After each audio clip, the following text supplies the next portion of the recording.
여러분 만나서 반갑습니다. 오늘 우리가 읽고 함께 나눌 말씀은 마가복음 5장 21절부터 27절 말씀, 그리고 35절부터 43절까지의 말씀입니다. 원래는 21절부터 43절까지의 말씀을 다 읽어야 되겠지만 시간 관계상 이렇게 읽도록 하겠습니다. 제가 봉독해 드리도록 하겠습니다. 예수께서 배를 타시고 다시 맞은편으로 건너가시니 큰 무리가 그에게로 모이거늘 이에 바닷가에 계시더니 회당장 중에 하나인 야이로라 하는 이가 와서 예수를 보고 발 아래 엎드리어 간곡히 구하여 이르되 내 어린 딸이 죽게 되었사오니 오셔서 그 위에 손을 얹으사 그로 구원을 받아 살게 하소서 하거늘 이에 그와 함께 가실새 큰 무리가 따라가며 에워싸 밀더라.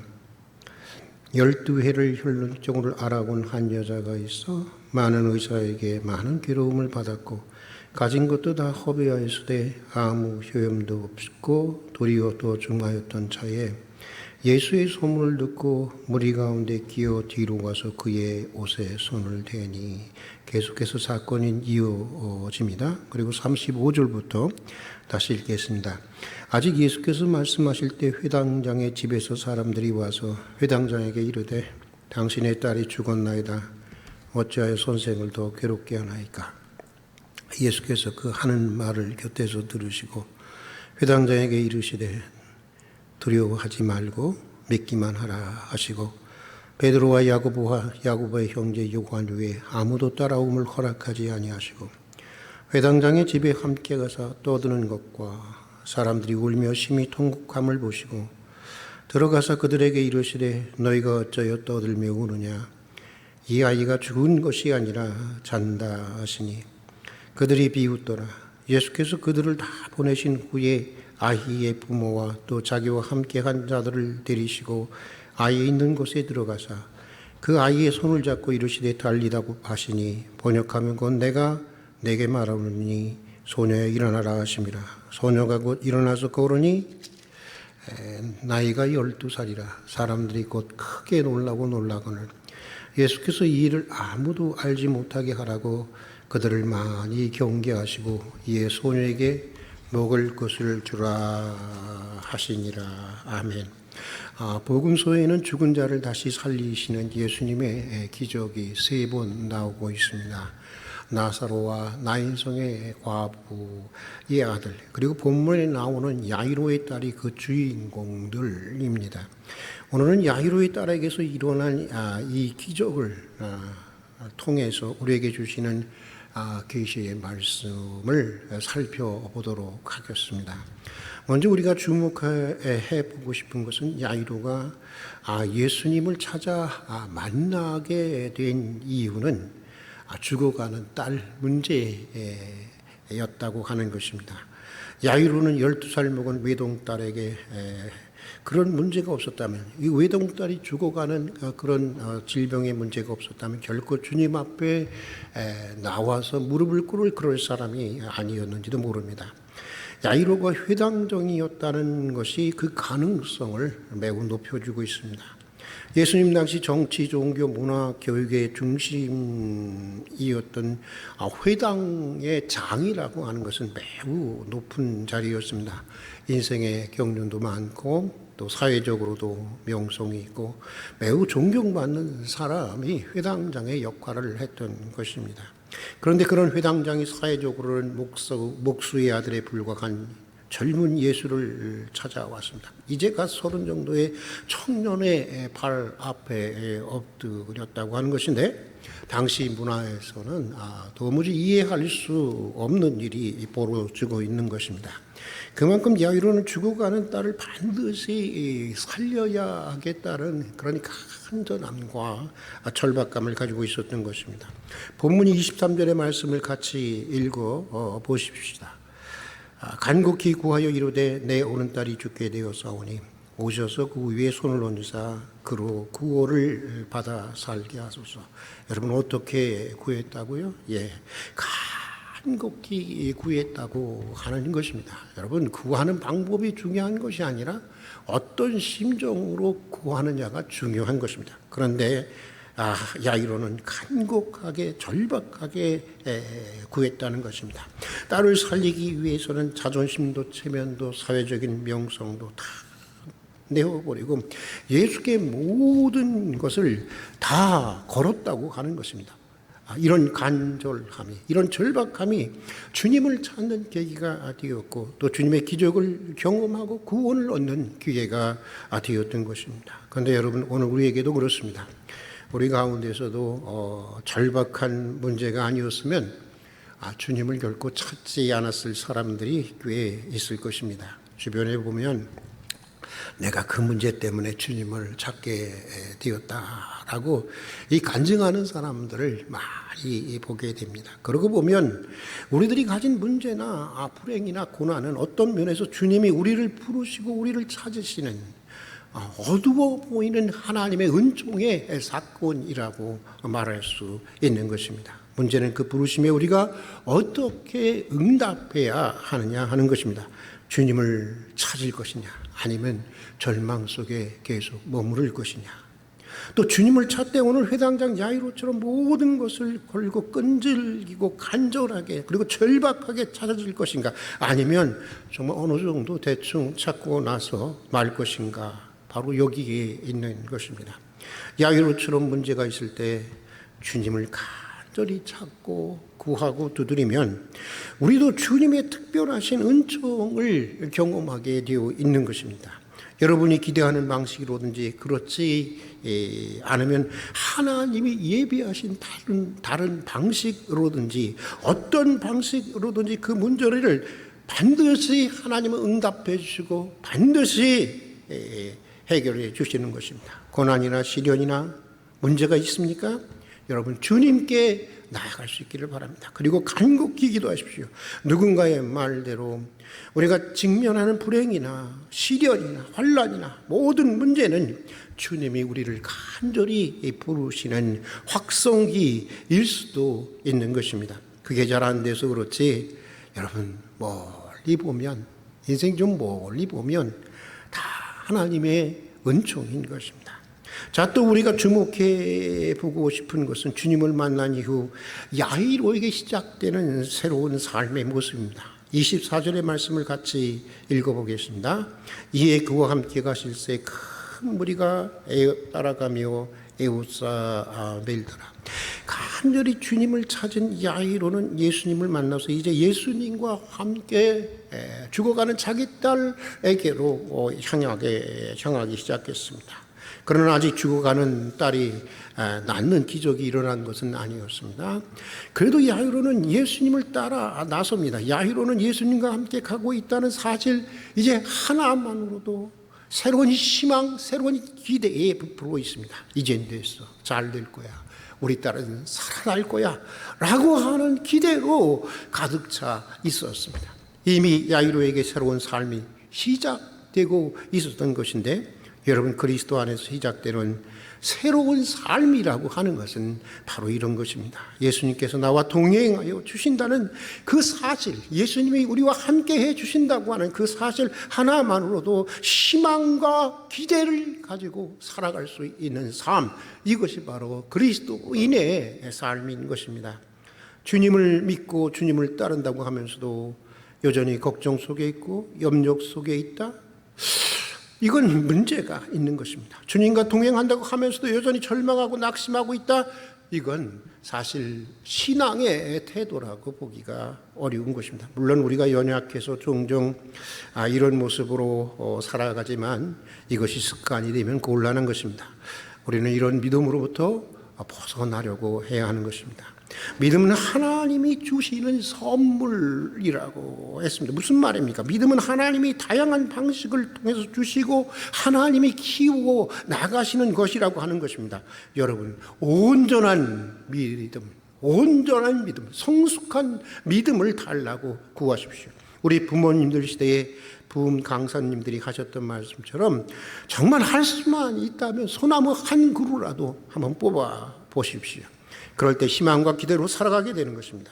불안과 염려가 사라지고 평화와 확신이 우리 마음을 주장하게 되는 것입니다. 그리고 결국에는 죽은 것들이, 무너진 것들이 다시 세워지고 살아나는 하나님의 기적을 경험하게 되는 것입니다. 이 밤에 이런 은혜가 여러분에게 있기를 주의 이름으로 축복합니다. 자, 또 우리가 주목해 보고 싶은 것은 야이로가 주님과 동행한 길에서 일어나는 사건입니다. 예수께서 야이로와 함께 가시던 도중 그 야이로의 심정은 어땠을까요? 야이로의 심정은 정말 1분 1초가 정말 아까웠을 것입니다. 다급했을 것입니다. 야이로의 입장에서 보면 혈루증 앓는 여인이 죽어가는 자신의 딸에게로 가는 행렬을 방해하고 있다고 여길 수 있었을 것입니다. 물론 혈루증 여인이 의도적으로 야이로를 방해하는 것이 아니었습니다. 그 여인은 그 여인대로 정말 고침을 받아야 한다는 절박감을 가지고 예수님의 옷자락을 붙들었던 것입니다. 그러면서 의도치 않게 야이로에 죽어가는 딸에게로 향하던 행렬이 지체되게 되었던 것입니다. 그리고 그러는 사이 사람들이 그에게로 와서 딸이 죽었음을 알리게 됩니다. 야이로로서는 너무나 어이없는 일이 발생하고 만 것입니다. 기대와 희망에 잠깐 부풀었던 야이로는 다시 깊은 절망과 비통한 고통 속에 빠지게 되었을 것입니다. 본문은 이런 장면을 소개하고 있는데 여기서 우리가 깊이 생각해 보아야 할 것이 있습니다. 사실 야이로가 자기 딸을 살려야 한다는 이기적인 관점에서 눈을 돌려서 조금만 더 다른 차원에서 혈루증 여인을 고치시고 그녀와 대화하시고 그녀를 구원하시는 사건을 볼 수 있었다면 예수님께서 자기 딸도 살리실 것이라는 더 큰 기대와 확신을 가질 수 있었을 것이라고 하는 것입니다. 12년 동안을 앓던 불치병도 고치셨는데 주님께서 우리 딸도 고치실 것이다. 그렇게 마음을 먹지 않았겠습니까? 그러나 야이로는 자기 문제에만 급급해서 이 사건이, 이 혈루증 여인의 사건이 자기에게 주는 예수님의 메시지와 예수님의 은혜를 제대로 읽어낼 수가 없었던 것입니다. 그저 자기 문제 해결이 지연되는 것에만 관심을 가졌습니다. 혈루증 여인보다 당장 죽어가는 자기 딸의 문제가 더 급하고 심각한데 이 여인으로 인해서 지체하는 예수님이 야속하기만 한 것입니다. 먼저 자기 딸부터 고쳐주고 혈루증 여인은 그 다음에 고쳐줘도 되실 것인데 또 그러다가 사람들이 와서 자기 딸이 죽었다고 하니까 이제 하늘이 무너지는 것 같지 않았겠습니까? 그래서 절망하게 되는데 예수께서는 야이로의 이런 마음을 읽고 이렇게 위로해 주십니다. 두려워 말고 믿기만 하라. 우리 한번 같이 따라서 한번 해보십시다. 두려워하지 말고 믿기만 하라. 여러분, 여기에 오늘 말씀이 우리에게 주는 메시지가 있는 것입니다. 주님과 함께하고 동행하는 삶에도 얼마든지 주님이 우리의 문제에 대해서 지체하거나 외면하시는 것 같은 현실이 뒤따르게 된다고 하는 것입니다. 그래서 때때로 하나님이 야속하기도 하고 근심도 되고 원망도 되고 그래서 말아야지 하면서도 하나님을 의심하게 되기도 하는 것입니다. 그러나 그럴 때마다 우리는 이것을 다시 기억해야 하는 것입니다. 결코 하나님은 우리를 외면하시는 분이 아니라고 하는 것입니다. 또 하나님은 이유 없이 지체하는 분이 결코 아니라고 하는 것입니다. 지체하는 데는 다 이유가 있는 것입니다. 당장은 일이 잘못된 것 같으나 그 뒤에 하나님이 계획하신 더 큰 섭리와 더 큰 은혜가 기다리고 있음을 깨닫게 하기 위한 것이라는 것을 우리는 깨달아야 하는 것입니다. 야이로의 경우가 그랬습니다. 41절에 보면 예수님은 달리다 하고 무슨 뜻입니까? 소녀야 일어나라 하시면서 죽은 소녀를 다시 일으켜 세우셨던 것입니다. 그것을 통해서 예수님은 죽음 이후에 부활의 세계가 있다고 하는 것을 사람들에게 계시해 주고 싶었던 것입니다. 기적 중에 가장 큰 기적이 바로 부활의 기적이라고 하는 것을 알려주고 싶었던 것입니다. 부활이라는 기독교 구원의 가장 큰 복음을 믿게 하려고 했던 것입니다. 그래서 의도적으로 부모님들 마음처럼 예수님도 야이로의 딸이 죽어가는 것이 아프지만 소녀가 죽을 때까지 의도적으로 기다리셨던 것입니다. 그래서 야이로의 죽어가는 딸에게로 향하는 향려를 의도적으로 지체하셨던 것입니다. 때때로 우리 주님은 종말적인 부활의 신앙을 우리에게 계시하기 위해서 죽게 방치도 하고 모든 것을 망치기도 하고 썩어서 냄새가 나도록 지체하기도 하고 죽어가고 썩어가는 사랑하는 이들의 고통과 함께 참으시며 참여하시며 참으시기도 하시는 것입니다. 여러분, 부활을 믿습니까?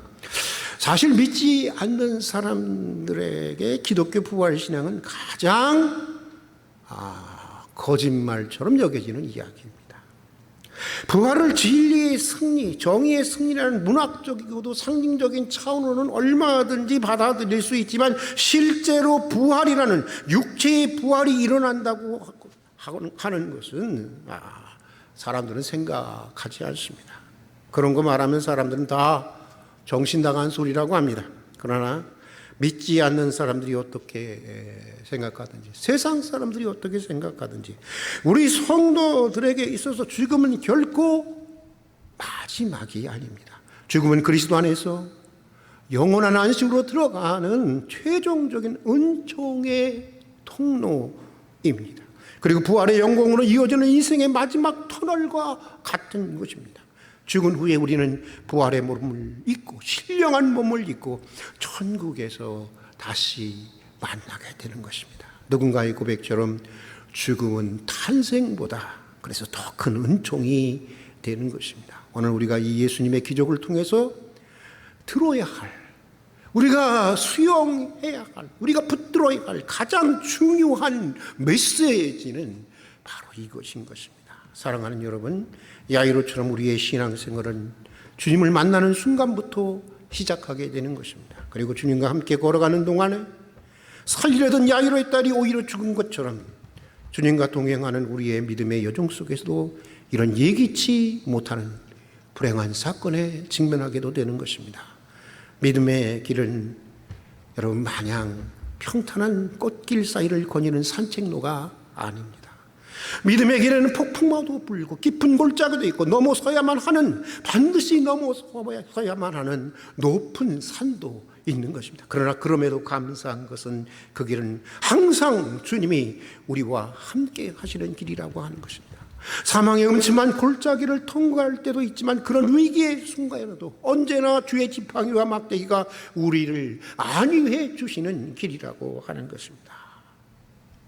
세상 끝날까지 너희와 항상 함께 있으리라는 주님의 약속이, 굳건한 약속이 보장된 길입니다. 그리고 이 길은 두려움과 절망에 직면할 때마다 주님이 우리 곁에 다가오셔서 이렇게 위로하시고 격려하시는 길입니다. 우리 한번 따라서 한번 해봅시다. 두려워하지 말고 믿기만 하라. 두려워하지 말고 믿기만 하라. 오늘 저녁 다시 우리 곁에 다가오셔서 두려워하지 말고 믿기만 하라는 주님의 말씀을 듣고 정말 무너졌던 신앙이 다시 일어나고 살아나는 생명력 있는 믿음으로 온전히 회복되는 은혜가 있기를 주의 이름으로 축복합니다. 다 같이 기도하겠습니다. 오늘도 하나님의 은혜 가운데 하루 일과를 마치고 이렇게 기도의 자리로 나오게 해주신 것을 진심으로 감사드립니다. 고난과 불행 혹은 여러 가지 문제를 통해서 우리를 부르시는, 다양하게 부르시는 주님에게 야히로처럼 응답할 수 있게 해 주시옵소서. 우리는 적당히 구했습니다. 적당히 찾았습니다. 적당히 문을 두드렸습니다. 긍휼히 여겨주시고 야히로처럼 간절하게 절박하게 구하고 찾고 두드리게 해 주시옵소서. 주님을 따른다고 하면서도 여전히 걱정 속에 있었고 염려 속에 있었습니다. 주님과 동행한다고 하면서도 여전히 절망하고 낙심하고 있었습니다. 연약한 믿음을 긍휼히 여겨주시고 온전한 믿음으로 성장시켜 주시옵소서.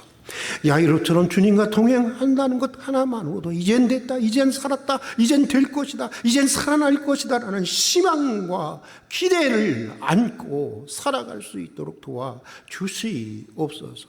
우리 인생의 생기가 넘치게 해주시고 불안과 염려가 사라지고 하늘의 평화와 확신이 우리의 마음을 주장하게 해 주시옵소서. 종종 주님이 우리 문제에 대해서 지체하거나 외면하시거나 하는 것 같은 현실에 직면하면 우리는 또다시 근심하고 걱정하고 깊은 낙심과 불신에 빠지기도 합니다.